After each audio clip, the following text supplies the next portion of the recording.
Esse é o último vídeo sobre Esther, então são 3 vídeos, parte 1, parte 2, parte 3.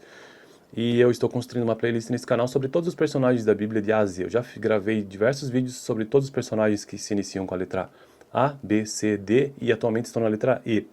Então até o momento já gravei 2 vídeos sobre Esther, como eu já disse, e descobrimos que Esther, daquele período pós-exílico, muitos dos judeus voltaram para a Babilônia após o ano 586 a.C., mas muitos ficaram por lá na Babilônia, e logo depois da Babilônia veio o Império Persa, e alguns desses judeus enriqueceram muito e inclusive ascenderam ao poder próximo, próximo do imperador. E a Esther foi a esposa, ela é judia, né? Esposa do rei Assuero, que é conhecido como Xerxes I, segundo texto que eu estou utilizando. E aí, no vídeo 1 e vídeo 2, nós descobrimos quem foi essa mulher, ela se casou com ele, ela teve a ajuda do seu tio, Mardoqueu, que sempre ficava à porta do palácio. Ele não sabia que ela era judia, inclusive. Aí um dia Mardoqueu, que é tio dela, estava à porta, a porta ali do palácio e descobriu que estavam tramando matar o rei.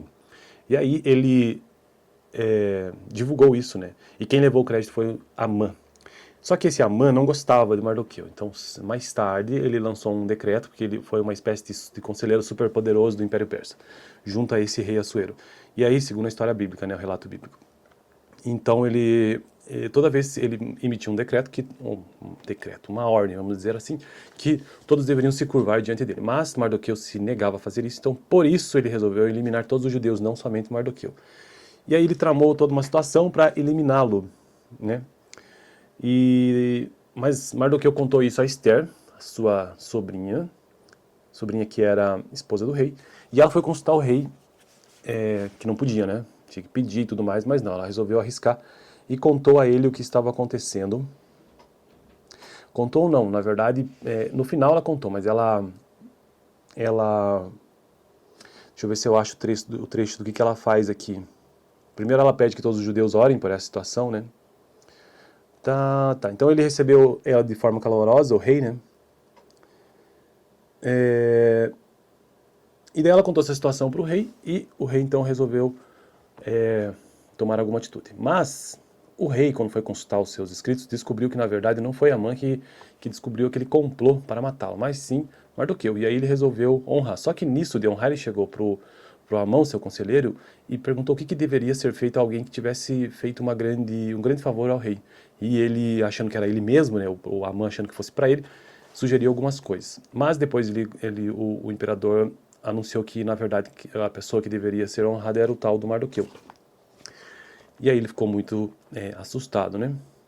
Com isso, daí de fato, Esther revelou todo o plano que Amã havia tramado para matar todos os judeus.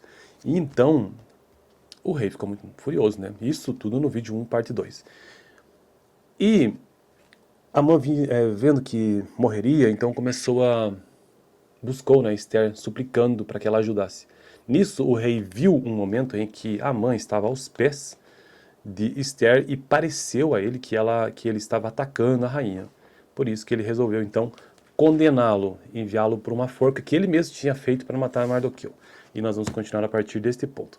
A pedido de Esther, Assuero cessou o massacre programado por Amã, deu todas as propriedades de Amã para Esther e Mardoqueu e passou a ocupar o lugar de Amã na corte como grande ministro. Então Mardoqueu nesse momento tem uma reviravolta na história e entra no lugar de Amã como ministro. Ele também deu permissão para que os judeus se defendessem de qualquer pessoa que os tentasse ferir.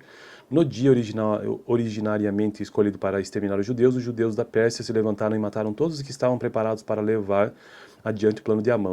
Então tinha muita gente nessa época em busca disso. O dia seguinte foi declarado o dia da celebração em honra da libertação dos judeus. Esse dia, o 14º do mês de Adar, ou Adar, é celebrado como Purim, nome originário de Pur, jogar a sorte, método por meio do qual a mãe escolheu o dia do massacre. Esse é um dia de grande regozijo, de troca de presentes e de fazer ofertas para os pobres. Alguns estudiosos argumentam que a história de Esther e de Mardoqueu é pura ficção, baseada no relato de antigos mitos persas dos deuses Ishtar e Marduk.